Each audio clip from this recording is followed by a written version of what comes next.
رب زدنا علما نافعا وفهما مستقيما وهداية من سوء. لا حول ولا قوة إلا بالله. لا حول ولا قوة إلا بالله.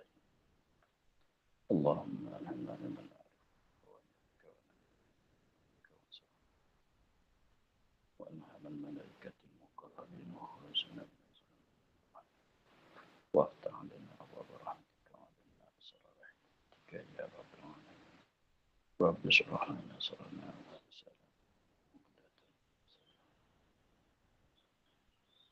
رب اشرح لنا صدرنا لسانا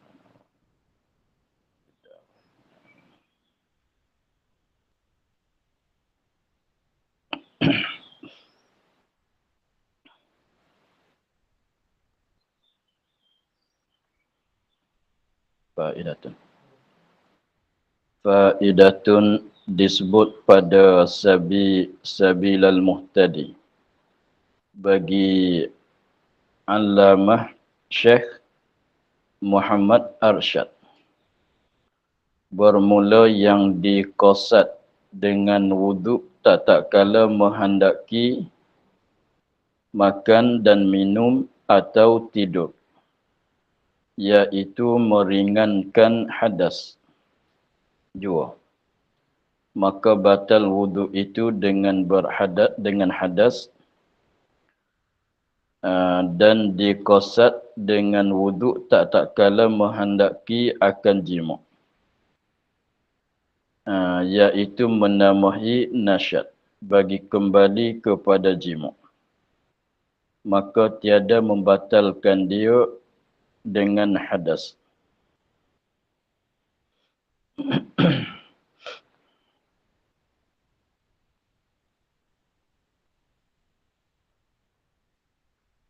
Disebut pada Sabilal Muhtadi, nama sebuah kitab, kitab bahasa Melayu.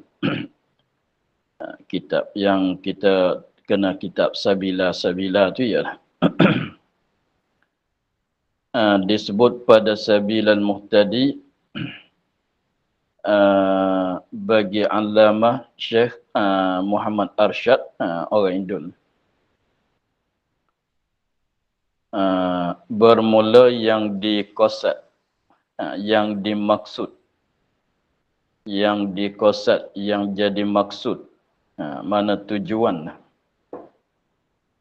Yang dikosat dengan wuduk, jadi maksud dengan kita ambil wuduk, artinya tujuan kita ambil wuduk.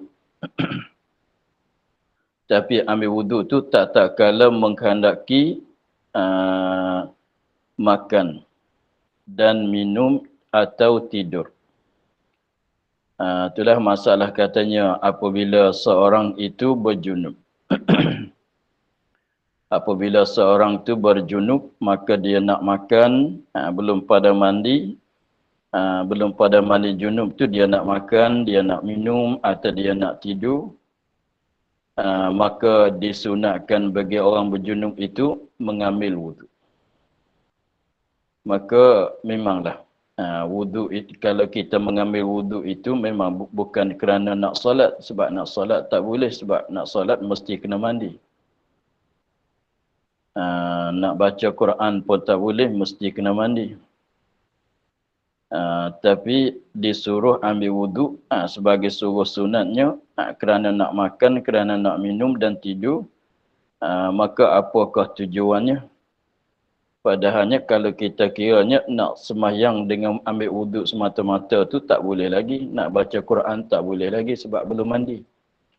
Dalam keadaan begitu disuruhkan juga mengambil wuduk. Maka apakah yang dikosat, yang maksudnya? Yang maksud daripada ambil wuduk, disunatkan ambil wuduk bagi orang yang berjunub tak kala dia nak makan, tak kala dia nak minum, artinya tidur. Iaitu maksudnya ialah meringankan hadas. Meringankan hadas. Itu tujuan saja. Meringankan hadas. Jadi maknanya bukan mengakatkan hadas. Bukan mengakat. Mengakat tu mana menghilangkan hadas, menghapuskan hadas. Bahkan di sini meringankan hadas. Apabila katanya meringankan hadas, jadi hadas tu masih ada. Hadas tu masih ada, cumanya ringan sikit. Tu maksud katanya meringankan hadas jua. Bukan tujuannya mengakatkan hadas, jadi habis, artinya terhapus hadas daripada badan, bukan. Maka batal wuduk itu dengan hadas, ini dengan berhadas. Dengan hadas ini dengan berhadas. Kita menyentuh perempuan, kita keluar angin, maka wuduk yang ambil kerana nak makan, nak minum itu batal.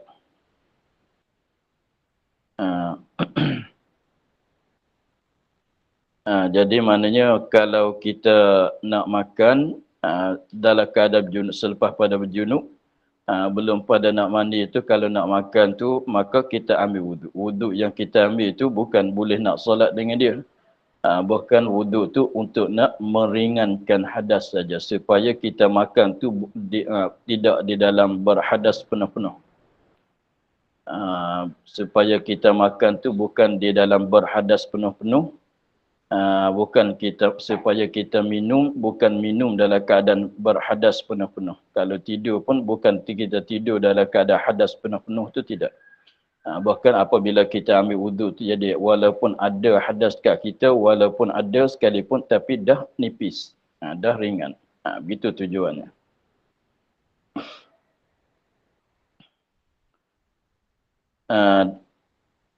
Maka batal wuduk itu dengan hadas. Sekiranya selepas pada kita makan, selepas pada kita ambil wuduk kerana nak makan, apabila kita sudah makan, kemudian kita keluar angin masalah, kemudian nak makan pula, ambil wuduk pula lah.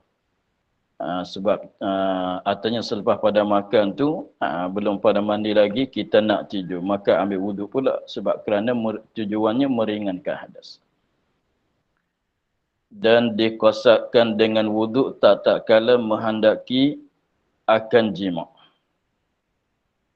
Masalah semalam juga, orang yang berjunub, kemudian apabila dia nak kembali kepada jima' pulanya, maka sunat mengambil wuduk. Maka di sini apa tujuan? Apa maksud disuruh kita ambil wuduk pula sekiranya kalau nak jima' sekali lagi pula? Maka faedah dianya, tujuan dia maksudnya menambahi nasyat. Tujuan suruh ambil wuduk tu bukan nak mengangkat hadas. Sebab kalau kita fikir dengan akal kitanya, dia sudah jima'. Dia sudah jima' maka jadi berjunub. Maka kalau ambil wuduk pun, kalau kira bab solat dia nak semayang tak boleh, sebab dia berjunub. Nak baca Quran apa semua tak boleh lagi. Tapi apabila nak jima' pula tu, maka disuruh sebagai suruh sunat mengambil wuduk pula. Tujuan ambil wuduk di situ bukan mengangkat hadas. Bahkan dia katanya, tujuan dianya maksudnya ialah menambahi nasyat. Menambahi nasyat, nak bagi tambahkan cergas, segar, nak bagi tambah cergas dan segar badan kita, bagi kembali kepada jima'. Atau nak jima' sekali lagi pulanya, kalau kita ambil wuduk tu, jadi badan tu jadi nasyat, jadi segar, jadi cergah balik. Begitulah. Itu tujuan dia. Jadi bukan tujuan nak mengangkat hadas, bukan tujuan nak meringankan hadas, bukan. Tujuan itu ya, seolah kata makan ubat lah. Kalau kita mengatuk-mengatuk tu nak bagi segar, kita mandi kan. Apabila kita mandi tu, kita rasa segar badan. Begitu kan. Itu tujuan disunatkan mengambil wuduk. Kalau tidak, apa faedahnya? Tak boleh nak solat dengan wuduk itu. Tak boleh nak baca Quran dengan solat dengan wuduk itu. Sebab kita masih dalam hadas besar lagi. Maka tujuannya ialah nak mencegahkan badan, nak mensegarkan badan kita. Itu saja. Macam kita mengatuk-mengatuk tu. Kita mandi, segar balik. Begitu. Maka tiada membatalkan dia kan wuduk itu dengan hadas, yakni dengan berhadas. Macam mana tiada membatalkan dengan berhadas?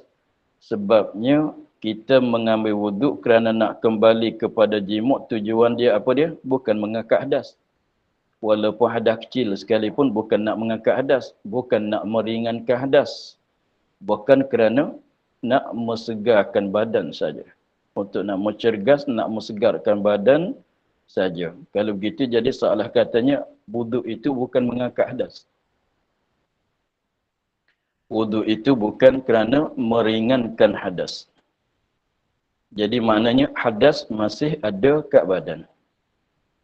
Apabila hadas tu masih ada, apabila kita lakukan benda yang membatal wuduk, nak kata batal ke tidak? Jawab kata tak batal. Jadi nak bandingnya begini, kalau kita ambil wuduk biasa. Ambil wuduk biasanya, kemudian keluar angin. Kali yang pertama tu berhadas. Jadi apabila keluar angin kali yang pertama itu batal hadas. Apa dia? Itu batal wuduk jadi berhadas. Apabila jadi berhadas, kemudian keluar angin kali yang kedua. Keluar angin kali yang kedua itu membatalkan wuduk ke tidak? Jawabnya yang kedua tidak membatalkan wuduk. Sebab wuduk dah tidak ada. Dengan sebab yang pertama. Begitu. Jadi nak kata berhadas ni bila? Apabila kita ada wuduk. Apabila kita ada wuduk, kita keluar angin, barulah di situ katanya kita batal wuduk. Tapi kalau wuduk tidak ada, nak kata batal tak boleh. Nak batal syaratnya wuduk ada. Maka mengambil wuduk kerana nak kembali pada jimuk ni bukan tujuan mengangkat hadas. Jadi kita ambil wuduk pun masih hadas tu masih ada. Kemudian kalau kita keluar angin nak kata batal wuduk tak boleh. Sebab wuduk itu apa dia?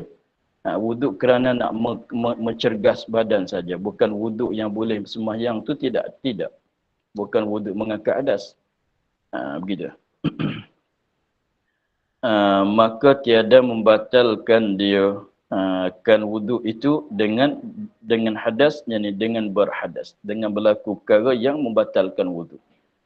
Jadi nak kata batal wuduk tak boleh. Sebab apa? Sebab wuduk sebenarnya tidak ada. Sebab tu macam kata tadilah, kita ada wuduk, kita mengambil wuduk yang biasanya, kemudian ada wuduk, kemudian keluar angin. Apabila keluar angin tu, keluar angin yang pertama itulah yang membatalkan wuduk. Apabila membatal wuduk, wuduk kita tidak ada. Apabila tidak ada, keluar angin pula kali yang kedua, nak kata batal wuduk. Tak boleh katalah. Sebab wuduk dah habis dengan sebab keluar angin kali yang pertama. Begitu. Di sini pun demikian. Maka masalah ini dilarazkan, dibuat teka-teki. Maka dikatakan baginya bagi masalah ini pada kami wuduk yang syar'i. Ada pada kitanya wuduk syar'i, wuduk pada makna syarak.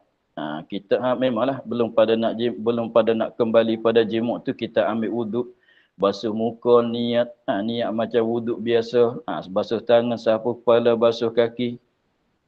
Ada wuduk syar'i sebab kita buat mengikut cara ambil wuduk syarak, bukan wuduk pada lurah. Tiada batal ia dengan hadas.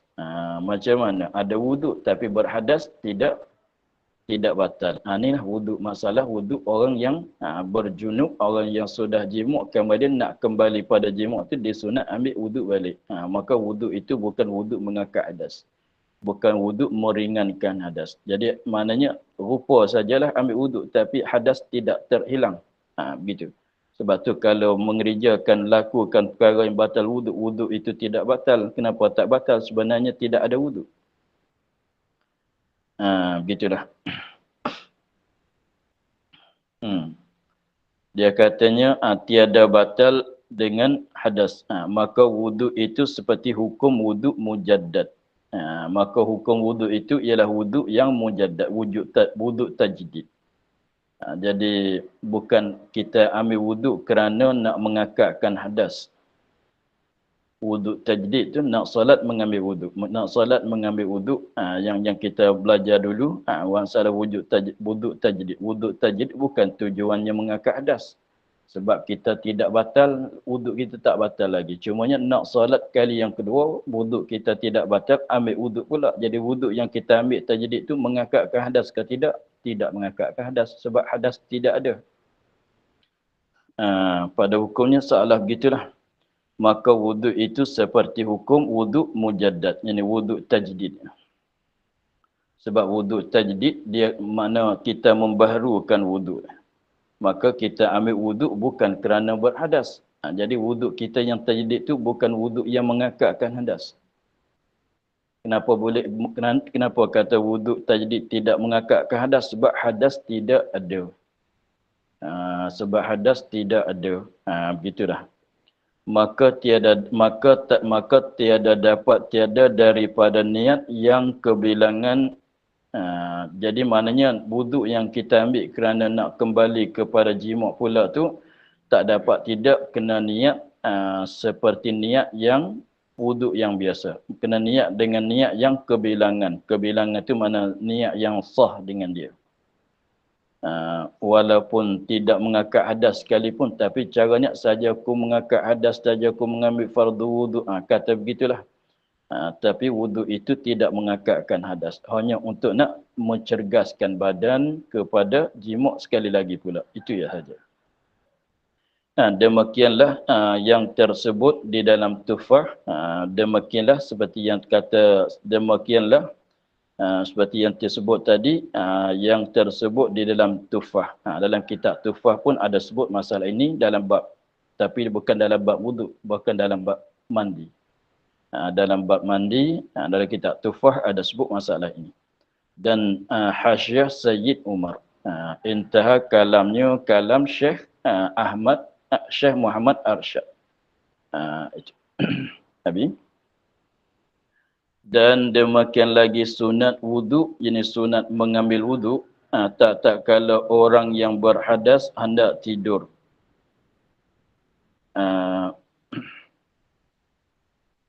Dan demikian lagi sunat wuduk tak kalau orang yang berhadas. Ini berhadas, ini hadas kecil. Orang berhadas, yakni hadas kecil. Yang semalam tu katanya nak tidur sunat ambil wuduk, itu masalah orang berjunub. Orang yang ada hadas besar. Ini masalah berhadas kecil. Maknanya kita nak tidur sunat kita ambil wuduk. Walaupun kita tak berjunub sekalipun.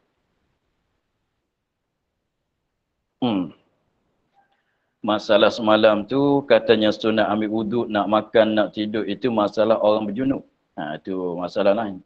Masalah orang berjunub, orang yang ada hadas besar, apabila nak tidur sunat ambil wuduk.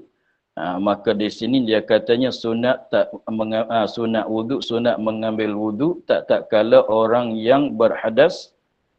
Orang yang berhadas yakni hadas kecil. Orang yang berhadas yakni hadas kecil hendak tidur. Jadi mana kita tak berjunub. Kita tak berjunub. Hanya tak ada wuduk saja. Apabila nak tidur sunat kita mengambil wuduk.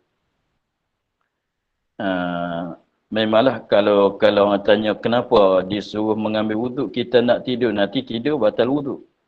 Supaya katanya kita mulai tidur itu tidur dalam keadaan suci daripada hadas.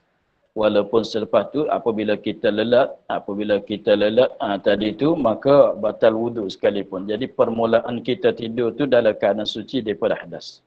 Anaknya begitu. Kita ini kita sepatut jagalah katanya. Nak tidur sunat ambil wuduk. Yang semalam pun nak tidur mengambil wuduk. Tapi masalah lain-lain. Yang semalam tu orang yang berjunub. Adapun sininya orang yang berhadas kecil. Nak tidur sunat mengambil wudu juga. Dan tak kala marah.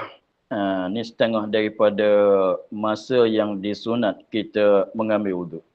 Jadi disunatkan mengambil wudu tak kala marah. Apabila naik marah tu ingat pergi ambil wudu. Sunat. Sunat kita mengambil wudu.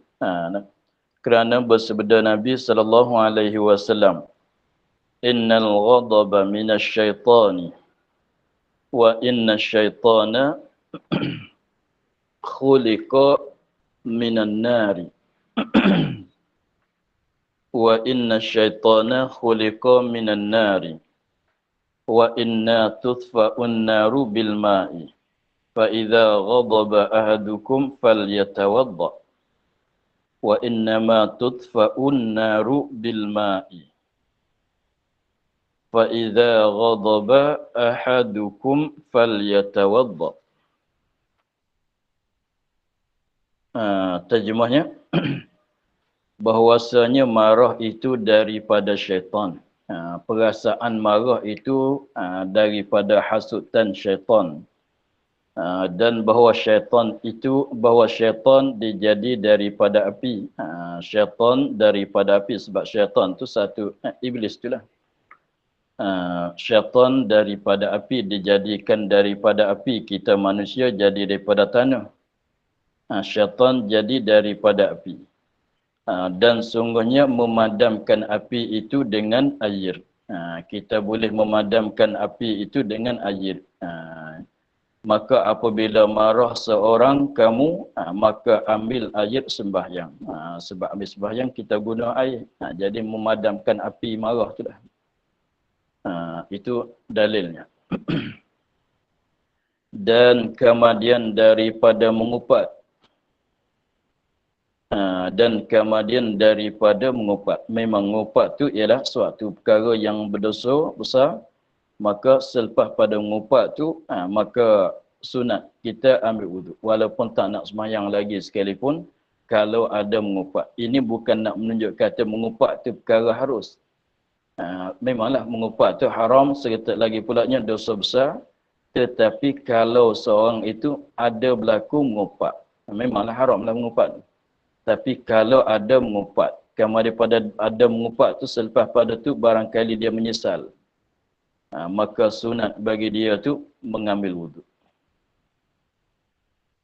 Dan tiap-tiap perkataan yang keji. Kemudian daripada bercakap, dia bercakap dengan perkataan yang keji-keji, maka sunat ambil wudu juga.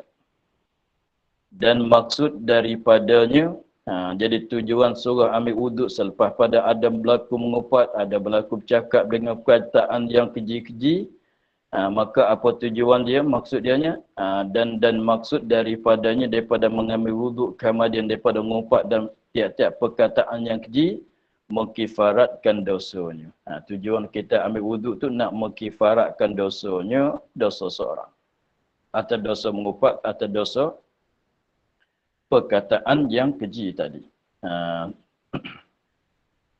Seperti barang yang sabit pada beberapa hadis. Itu banyak beberapa hadis ada cerita fasal itu tujuan disuruh mengambil wudu itu nak kifaratkan. Nak kifarat tu mana nak menghapuskan dosa, mana mengupat, dosa mengupat dan bercakap dengan percakapan yang keji tadi. Dan sunat wudu jikalau ada mempunyai wudu sekalipun. Jadi dan sunat wudu jadi sunat mengambil wudu. Sunat mengambil wudu jikalau ada ia yang mengupat, yang berkata dengan perkataan yang keji tadi. Dan sunat wudu ini sunat mengambil wudu. Jika ada ia yang mengupat, dan yang bercakap, yang berkata dengan perkataan yang keji tadi, jikalau ada ia yang mempunyai wudu. Dia orang ada wudu, mana dia duduk dalam suci daripada hadas kecil, tapi ada berlaku mengupat. Walaupun dia yang suci sekalipun, maka sunat mengambil wuduk kerana ada berlaku mengumpat, kerana ada berlaku berkata, bercakap dengan cakapan yang keji. Maka sunat ambil wuduk. Sebab tujuannya nak mengkifaratkan dosa, bukan tujuan kita nak mengangkatkan hadas. Dan dihubungkan dengan dan dihubungkan pula, yakni diserupakan pula. Dihubungkan pula, yakni diserupakan pula, yakni serupa dengan mengupat tadi. Sama dengan masalah mengupat lah. Hukumnya itu dihubungkan. Disambungkan dengan masalah mengupat. Mana sambung tu diserupakan. Pula namimah. Yang ni memanglah namimah tu dosa besar. Tapi sekiranya kalau berlaku, maka sunat ambil wuduk. Namimah tu apa dia? Yang ni mengadu-ngadu dan dusta dan menuduh. Dan saksi yang dusta dan bersumpah yang dusta. Itu masuk dalam kata namimah semua. Namimah tu dia katanya apa dia? Yang ni mengadu-ngadu. Dia bercakap dengan orang tu begini, bercakap dengan seorang lagi begini, untuk supaya dua orang itu jadi bergaduh. Itu dia panggil namimah. Dia nak hasilkan supaya dia antara dua orang tu jadi bergaduh, jadi berkelahi, maka dia namimah lah. Dia cakap dengan orang ni begini-begini, dengan orang ni begini, tak berapa lama dua orang tu bergaduh. Itu namimah. Dan dusta, memanglah cerita tu cerita dusta. Dan menuduh, memang sama. Dan saksi dusta. Saksi dusta tu maknanya benda tak berlaku tapi dia cerita kata berlaku. Yang naik saksi kata sungguh, bersumpah kata benda ini berlaku padahal tak berlaku. Dan bersumpah dusta, naik saksi dusta, bersumpah dengan sumpahan dusta, maka semuanya masuk dalam namimah, maka sunat mengambil wuduk ke semuanya. Dan sunat wuduk, yakni sunat mengambil wuduk daripada menyentuh mayat. Apabila kita ada menyentuh mayat, maka sunat ambil wuduk. Menyentuh kulit mayat, menyentuh badan mayat tu, maka sunat mengambil wuduk. Dan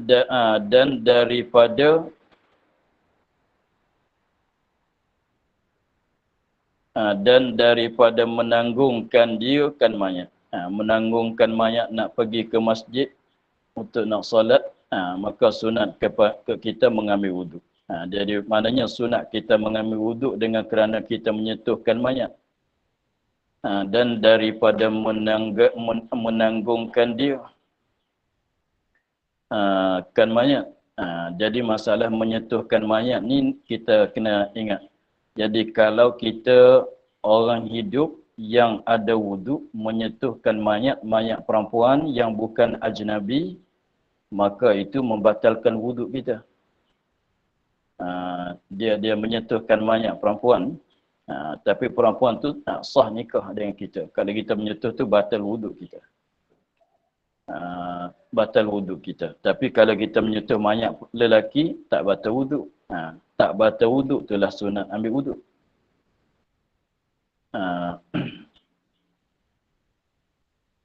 Itu hukumnya. Sebab tu dia masalahnya kata sebelah balik mayat tu tak batal wuduk, sebelah balik orang hidup ni batal wuduk. Tapi kalau mayat lelaki, kita orang lelaki, atau mayat perempuan, dia orang perempuan yang menyentuh tu perempuan, maka memanglah tak batal wuduk. Sebab kalau sama-sama hidup tak batal wuduk kan. Tapi kalau kita orang lelaki menyentuhkan mayat perempuan yang ajnabi, ataunya perempuan ajnabi menyentuhkan mayat lelaki yang ajnabi, maka batal wuduk sebelah balik orang hidup. Sebelah balik mayat tak batal wuduk. Mayat ada wuduk juga kan? Ada. Sebab ketika mandi disunatkan ambil wuduk. Mandi mayat belum nak kafan tu ada ambil wuduk kepada mayat. Ketika kita mandi tu, belum pada nak kafan tu ada sunat mengambil wuduk untuk mayat juga. Selepas pada ambil wuduk tu lah. Kalau perempuan tu perempuan ajnabi. Dia sudah mandi, dia ambil wuduk bagi mayat. Selepas tu ada lelaki yang ajnabi menyentuhkan badan mayat itu, kulit mayat itu. Maka wuduk mayat tu tak batal. Wuduk orang hidup ni batal. Ini masalah akan disebut dalam bab membatalkan wuduk. Ala kulli hal, jadi maknanya semata-mata kita menyentuhkan mayat itu sunat kita mengambil wuduk. Dan apabila kita ada menanggungkan mayat, maka disunatkan kita mengambil wuduk juga. Lepas tu menanggung untuk itulah, untuk nak tanggung mayat, badan mayat, untuk nak letak di atas pengusun, dan kita pikulkan pengusun tu nak pergi kepada tempat solat, dan daripada tempat solat kepada kubur, itu sunat mengambil wuduk. Tapi bukan kerana batal wuduk, sunat saja. Dan jika disentuhnya yang tiada membatalkan air sembahyang sekalipun. Ni rayah panggil rayah. Rayah pada sunat. Dan jika menyentuh mayat yang tiada membatalkan air sembahyang sekalipun. Contohnya, dia kalau kita sama-sama orang hidup tu, lelaki perempuan yang ajnabi, kalau sentuh kat rambut, tak batal wuduk. Kalau sentuh kat gigi, tak batal wuduk. Kalau sentuh kat kuku, tak batal wuduk. Maka kalau mayat, batal. Itu sunat ambil wuduk. Seperti rambut dan kuku dan gigi. Itu 3 perkara itulah. Jadi pegang rambut perempuan ajnabi.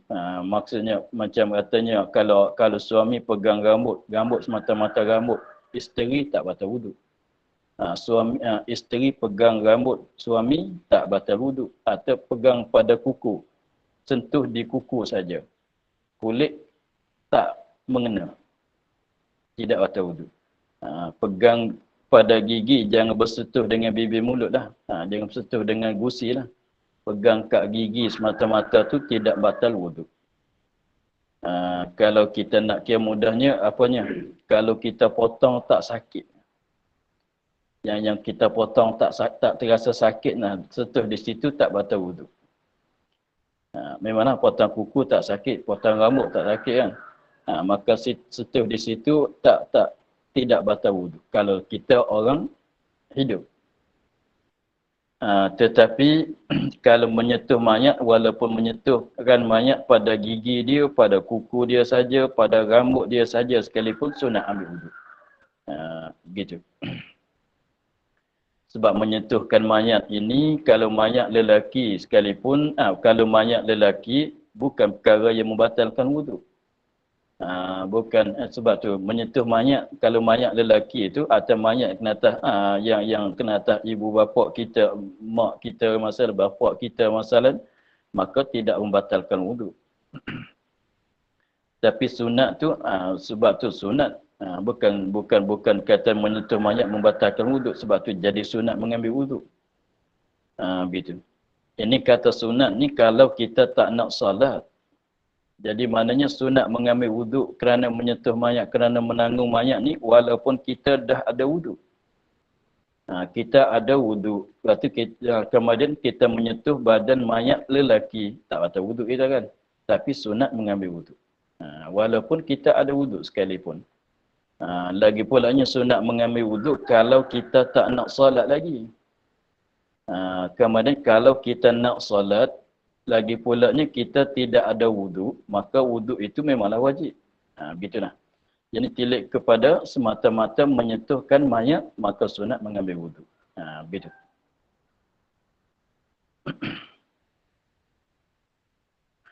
Tengok dia katanya, dan jika menyentuhnya yang tiada tempat yang tiada membatalkan air sembahyang. Menyentuh di tempat yang tiada membatalkan wuduk, seperti rambut dan kuku dan gigi sekalipun, sunat ambil wuduk.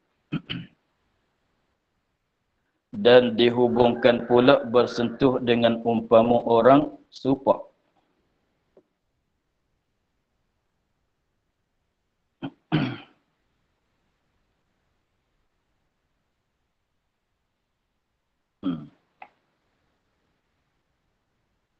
satu jenis penyakit. Ya tak, sekarang panggil apa penyakit tu, tak mesti. Dan dihubungkan pula bersentuh dengan umpama orang supak. Itu supak tu maknanya satu jenis penyakit. Itu nanti tengoklah, saya pun tak pasti tu apa dia bahasa sekarang tu apa dia panggil. Panggil begitu ya. Supak.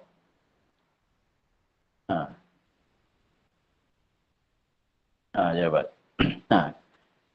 Sentuh orang penyakit sopak itulah sunat ambil wuduk. Bukan kerana, walaupun dia tu kita orang lelaki, sentuh dia orang lelaki. Sekalipun artinya ajnabi atau mahram tak kira lah. Semata-mata kata orang itu penyakit sopak. Maka sunat mengambil wuduk. Semata-mata menyentuh tu. Contohnya kalau tepat sunat tu maknanya kalau kita ada wuduk. Kita jadi doktor masalah, dia datang nak pubat, kita ada menyentuh dia. Tapi dia orang lelaki, kita orang lelaki tak batal wuduk, tapi sunat selepas pada kita menyentuhkan dia tu sunat mengambil wuduk. Begitu. Dan Yahudi atau Nasrani. Maknanya sekiranya kalau ada sentuh menyentuh kulit orang Yahudi, kulit orang Nasrani, maka sunat mengambil wuduk juga. Ini bukan pasal mengambil wuduk, pasal menyentuh badan dia. Menyentuh kulit tangan dia. Contohnya, dia orang-orang besarnya, apabila pergi ke luar negeri itu, dia ada bersalam, ada apa pegang tangan dengan orang Yahudi Nasrani, maka selepas itu sunat mengambil wuduk. Atau muda beliau, bersentuh dengan muda beliau pun sunat mengambil wuduk. Atau mujrim, orang yang berdosa. Mujrim bukan mahram. Ada. Bukan. Atau mahramnya dengan syahwah. Betul kita. Bukan jim. Atau mahramnya. Kita buangkan titik jadi mahram. Atau mahramnya dengan syahwah. Maknanya orang yang haram nikah dengan dia. Takkan lelaki perempuan lah. Kalau orang perempuan menyentuh lelaki yang mahram, menyentuh dengan abang dia ke, bapa saudara dia ke. Artinya kalau orang lelaki menyentuh dengan mak saudara dia, dengan adik dia, dengan kakak dia ke masalah. Tapi dia sentuh tu dia naik syahwah. Menyentuh dengan mahram dia, memanglah menyentuh dengan mahram tak batal wuduk kan. Tak batal wuduk walaupun naik syahwah sekalipun tak batal wuduk, tetapi sunat mengambil wuduk. Dia menyentuh mak saudara dia masalah. Dia menyentuh mak saudara dia tak batal wuduk, tapi ketika dia menyentuhkan mak saudara dia tu naik syahwah, datang syahwah. Maka sunat mengambil wuduk. Begitulah. Atau bulu ari-ari, maka sunat juga mengambil wuduk.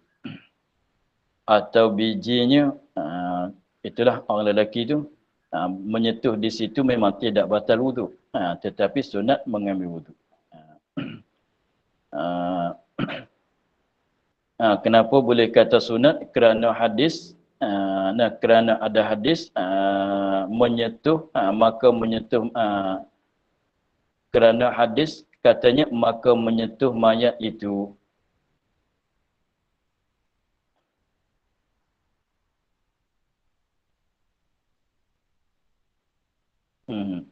Kerana hadis. Maknanya kembali pada semua. Kenapa sunat menyentuh mayat tu ambil wuduk hingga akhirnya? Kerana hadis. Ialah pada disunat dan sunat wuduk daripada menyentuh mayat hingga akhir. Sunat mengambil wuduk kerana menyentuh mayat tu kenapa boleh kata sunat? Kerana hadis, kerana ada hadis. Mana dia hadis? Masalah hadis menyentuhkan mayat sunat ambil wuduk, maka menyentuh mayat ni, maka hadis menyentuh mayat itu, maka hadis menyentuh mayat itu sabda Nabi SAW. Man ghassala mayyitan falyaghtasil wa man hamalahu falyatawadda. Barang siapa memandikan mayat maka hendaklah ia mandi. Jadi Nabi katanya, kalau kita ambil tugasan memandikan mayat. Selepas pada kita mandikan mayat, sunat kita mandi.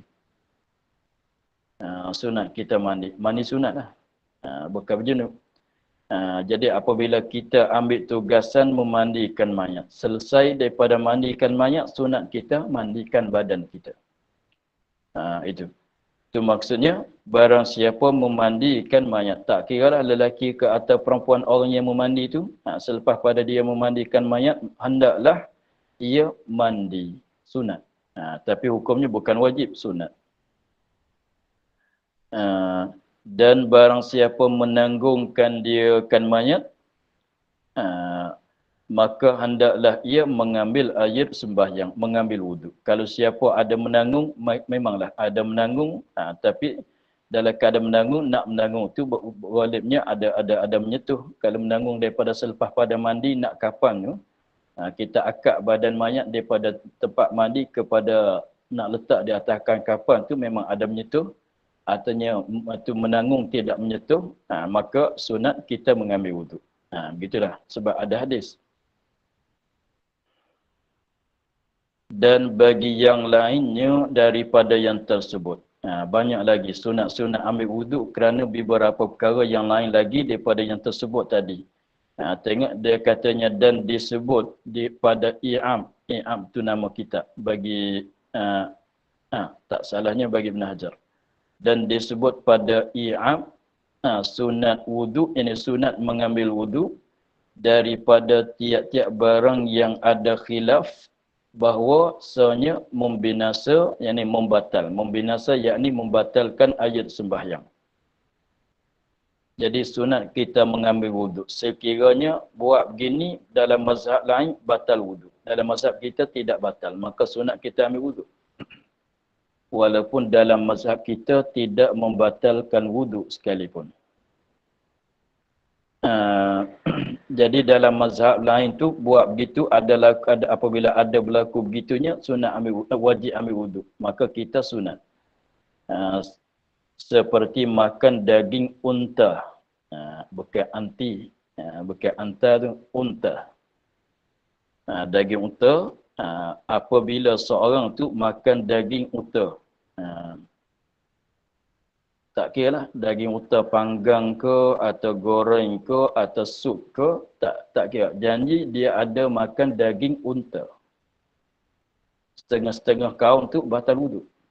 Mazhab lain daripada mazhab kita lah. Mazhab lain daripada mazhab kita, siapa-siapa saja ada makan daging unta, maka wuduk dia batal. Jadi macam katanya kalau dalam mazhab dia itu kalau nak sembahyang tu jangan makan daging unta lah.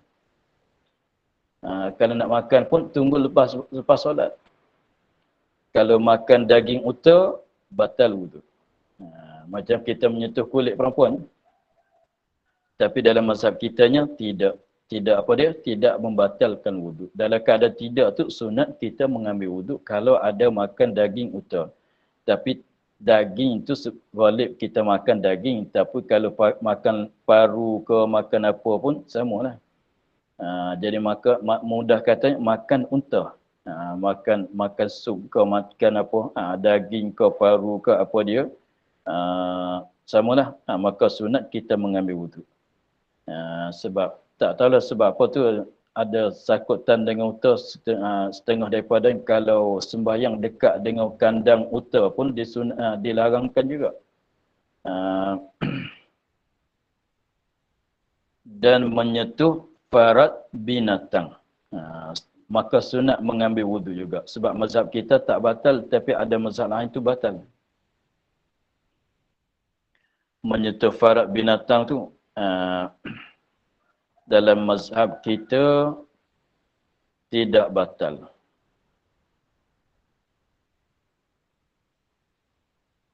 Tidak batal. Tapi dalam mazhab lain batal. Maka disunatkan kita ambil wuduk sekiranya kalau ada tersentuh di situ. Begitulah. Dan balik dengan tahan dari dan balik dengan tahun dan balik dengan tahun. Maksudnya kanak-kanak jadi balik dengan sebab cukup umur sampai umur 15. Jadi ya biasanya kalau orang lelaki dia sebab nak jadi baliknya, satunya apa dia? Bermimpi. Bermimpi. Kalau tak bermimpi, kalau bermimpi itu makna bermimpi belum sampai umur 15. Bermimpi sekiranya bermimpi itu belum pada sampai umur 15. Jadi balik dengan sebab bermimpi. Tetapi kalau tak pernah bermimpi sampai umur 15, maka jadi balik dengan sebab sampai umur.